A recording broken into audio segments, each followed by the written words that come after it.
Hi ඔයාලට කොහොමද පුතා ප්‍රී ස්කූල් ගිය නැති දවසක මායි පුතයි උදේවරුව ගත කරපු විදිය තමයි වීඩියෝ එකෙන් අරගෙන ආවේ. ඉතින් හස්බන්ඩ් උදේ වැඩට ගියා. ඊට පස්සේ මායි පුතයි පොඩ්ඩක් එළියට ඇවිල්ලා එයත් එක්ක මම මේ කොළ ටිකක් කඩාගත්තා දවල්ට උයන්න. මේ පැල ටිකට වතුර දාන්න ඕනේ ඌව වැටෙන්න කලින්. ඒ නිසා ටක් ගාලා මම මේ විදියට මේ මුකුණු වෙන ටිකක් තමයි කඩාගත්තේ. මුකුණු වෙන්න පරිප්පු දාලා උයලත් රසයි, මුකුණු වෙන්න මැල්ලුණුත් රසයි, මුකුණු වෙන්න සලාදත් රසයි. මුකුණු වෙන්න පරිප්පු දාලා උයලා මෑ කරල් උයලා ඊට පස්සේ චිකන් ටිකක් උයන්න තමයි මම හිතාගෙන ඉන්නේ දවල් කෑමට. උදේට පුතාට මම පෑන් කේක් එකක් හදලා දුන්නා. ඉතින් එයා ටිකක් අසනීප නිසා ටිකක් කෑම තෝරනවනේ. ඉතින් ඒ නිසා එයා ආසම පෑන් කේක් තමයි මම අද උදේට හදලා දෙන්නේ. මෝරපොය ඒ පොඩි තාම. මේක කඩලා ඉතින් අනිවාර්යයෙන්. ඒක හොඳයි. එන පුතා කඩන්න තමයි මේක කඩලා. ඔන්න තුනක් තියෙනවා අපි තුන් දෙනාට. තව එකක් තියෙනවා. අපි ලොකු විච්චින කඩා ගමු. අපිට මේක අතේ තියාගන්න. අනිත් කඩලා. ඒක තාම චූටි නේද පුතේ. මේ යට තියෙන ගොඩක් ලොකු.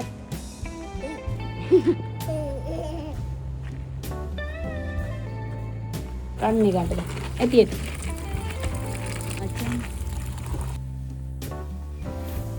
පුතාට උදේට කන්න හැදුවේ මෙන්න මේ කෑම එක. මම මේකට ඕට්ස් හැඳි දෙකකුයි, රුලන් හැඳි දෙකකුයි, ඊට පස්සේ කෙසෙල් ගෙඩියකුයි, බිත්තරයකුයි, සීනි හැන්දකුයි ඒ ටික තමයි දැම්මේ. ඒ ටික දාලා බ්ලෙන්ඩ් කරා. බ්ලෙන්ඩ් කරලා ඊට පස්සේ මේ විදිහට පෑන් කේක් එකක් හදා ගන්නවා. ඇත්තට මේ කේක් එකක් වගේ රසයි. මේ මම පුතා ආසාවෙන්ම කන කෑමක්නේ. පොඩ්ඩක් අසනීපෙන් ඉන්න නිසා එයා කැමතිම දේ මම මේ උදේට දුන්නේ. මේක දැන් අනිත් පැත්ත මේ විදිහට පෙරලා ගන්න ඕනේ. ඊට පස්සේ මම චීස් කෑල්ලක් අරගෙන චීස් කෑල්ල මේක උඩ මේ විදිහට ගා ගන්නවා. පුතා උදේ කෑම එක කෑවට පස්සේ මම පුතාට පොඩි ඇක්ටිවිටි එකක් දුන්නා. මේ තින්ත ටිකක් දුන්නා මේ විදිහට මේ බෝල උඩින් තියාගෙන යන්න කොටන් බඩ් එකක් දීලා ඊට පස්සේ ඒක කර කර හිටියා යා ටිකක් වෙලා. ඊට පස්සේ මම සපත්තුවක් ඇඳලා දුන්න පුතාට ලේස් එකක් දාන්න කියලා. මට ලස්සන චිත්‍ර අඳින්න නම් බෑ. ඒ වුණාට මම එයාට මේ විදිහට මේක ඇඳලා දුන්නා. ඉතින් මේ ඇක්ටිවිටි කරන එකෙන් බබාලගේ හොඳ ඩිවලොප්මන්ට් එකක් වෙනවා. ඒ කියන්නේ බබා එක තැන වාඩි වෙලා මේ වගේ දෙයක් කරන්න එයා පුරුදු වෙනවා. බබාගේ අවධානය පවත්වාගෙන යාම වැඩි දියුණු වෙනවා. ඒ වගේම හෑන්ඩ් අයි කෝඩිනේෂන් එක, ඒ වගේම සෙන්සරි ඩිවලොප්මන්ට් එක මේ වගේ ගොඩාක් දේවල් බබාට ලැබෙනවා මේ වගේ ඇක්ටිවිටි කරන එකෙන්. ඉතින් මම මේ වගේ ඇක්ටිවිටීස් ගොඩාක් පොඩි කාලේ ඉඳන් බබා එක්ක කරනවා. ඉතින් පුතා එක්ක ටිකක් වෙලා ගත කරපු නිසා මම පුතාට ටීවී එක දාලා දුන්න ටිකක් වෙලා මම දවල්ට උයා ගන්නකම් චුට්ට වෙලාවක් දාලා දෙනවා. මම මුලින්ම පැය භාගයක් විතර දාලා දෙනවා. දවසට පැය එකහමාරක් විතර මම පුතාට බලන්න දෙනවා. ෆෝන් එකේ නම් බලන්න දෙන්නේ මේ විදිහට ටීවී එකෙන් තමයි දාලා තින්නේ. එතකොට එයා දුර ඉඳගෙන තමයි බලන්නේ. ඉතින් ඒ අතරතුර මම එයා ළඟට ගිහිල්ලා එයත් එක්ක කතා කර කරත් ඉන්නවා. වැඩක් තියෙන වෙලාවට මම වැඩ ටිකක් කරගන්නවා. එයා මේක බලන අතරතුර. Bluey and බින්ගෝනේ.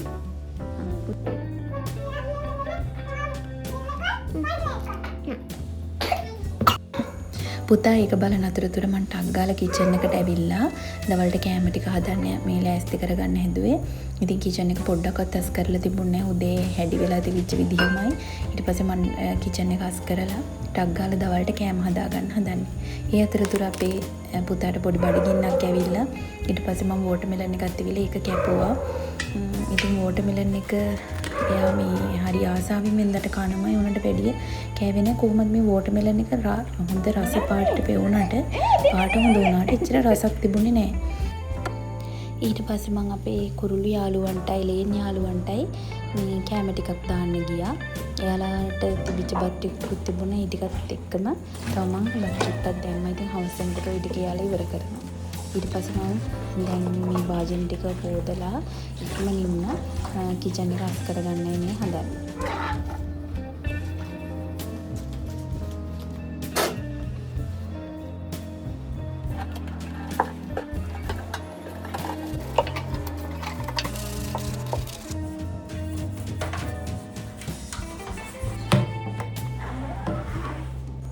ඊට පස්සේ පුතා ගාවට ගිහලා චුට්ටක් වෙලා ඉඳලා යත් එක කතා කරලා එහෙම මම ආයෙ දැන් මේ උයන්න හදන්නේ. ටක් ගාලා උයලා ඉවර කරාම හරිම ලේසියි.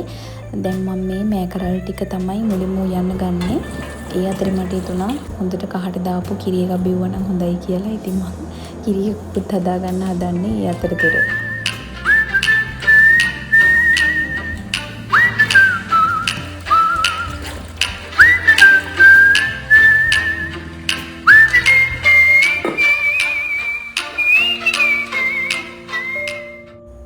ඇත්තටම තනියෙන් ඉන්න වෙලාවකට තේ එකක්, කිරි තේ එකක්, කෝපි එකක් බොනකොට ඒ තනිකම නැති වෙනවා.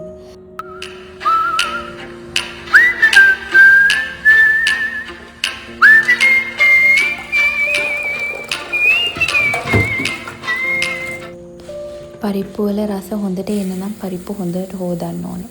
මම හිතන්නේ මම නම් 5-6 වතාවක් විතර පරිප්පු හොදනවා. අර සුදු පාට ගතිය එනකම් වතුර ටිකේ ඒ වෙනකම් මම හොඳට පරිප්පු හොදනවා. එතකොට පරිප්පු හරිම රසයි.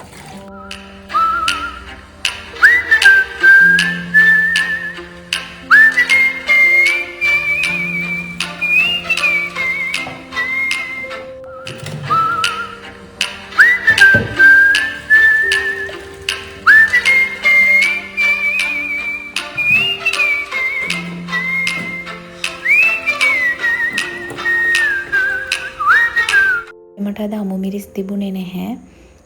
ඉතින් දැන් කරපිංචා රම්පෙ ටිකත් එකතු කරගන්නවා. මෑකරල් එකට ටිකක් වැඩිපුර ලොකු ලුණු දැම්මා. පරිප්පු එකට නම් මං පොඩි ලුණු, රතු ලුණු විතරයි දැම්මේ. ඒ දෙකටම මම සුදු ලුණුත් එකතු කරගත්තා.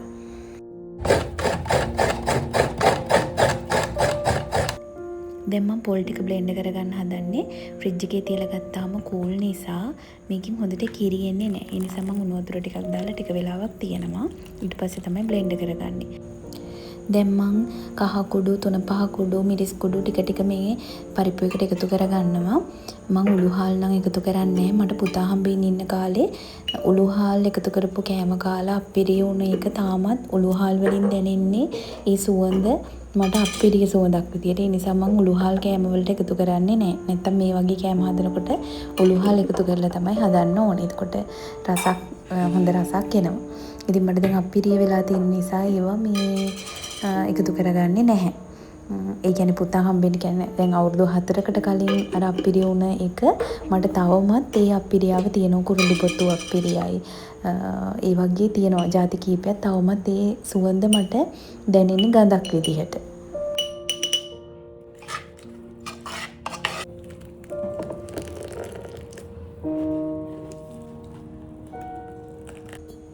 එයා විනාඩි 45ක් විතර ටීවී එක බැලුවා. ඒ නිසා එයාව ගෙන්න ගත්තා සෙල්ලම් කරන්න. ගෑස් ලිප් මගේ පරණ ගෑස් ලිප් දෙනවා එයාට සෙල්ලම් කරන්න වෙනස්ට් එකේ. ඉතින් උයන්නයි ඔන්න හදන්නේ එයාත්. එයාට හොඳටම උයන පිස්සුව තියෙනවා.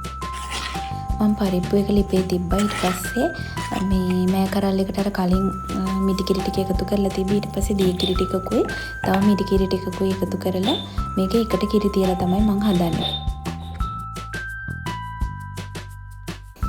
කොළ ටික මම කපාගත්ත. ගොඩාක් හීනිවට කපන්න ඕනේ නැහැ මේ ටික පොඩි වෙන නිසා. මට කොහොමවත් කොළ හීනිවට කපන්නත් ටිකක් අමාරුයි. මේ විදිහට කපාගත්ත කොළ ටික. ටික ගත්තද? දැන් ඉඩකෝ සෙල්ලම් කරන්න. අයියෝ. මම දැන් පරිප්පු එකට මිටි කිරි ටික දානවා. ඒ ටික උතුරගෙන එනකොට තමයි කොළ ටික දාන්නේ. ඒකට කොළ අවපැහැ ගැන්වෙන්නේ නැහැ. ලස්සන පාටට තියෙනවා. ඉතින් ඔයාලත් කොළයි පරිප්පුයි එකට දාලා හදනකොට මේ විදිහටද හදන්නේ. ඉතින් මීට වඩා රසට හදන ක්‍රම ඇති. මම නම් මේ විදිහට තමයි හදන්නේ. ලුණු මදි නිසා මම ලුණු ටිකකුත් එකතු කරා. මේ කරල් එක තව ටික වෙලාවක් තියන්න ඕනේ. ඊට පස්සේ මම ටක් ගාලා චිකන් එක කපා ගන්නවා.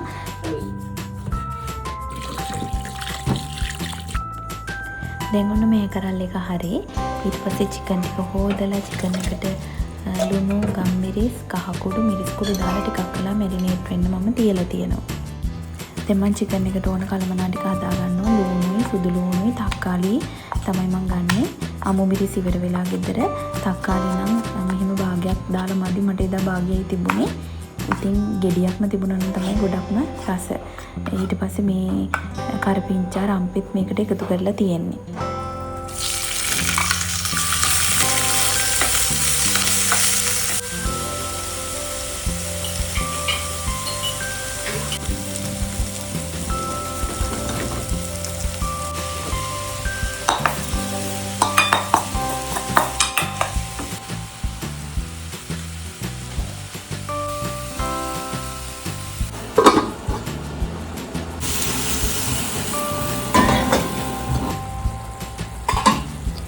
ඉන්ටර්න් එක ඉදෙන අතරතුර කෑම කන්න කලින් පුතාව ඇඟ සේදෙව්වා.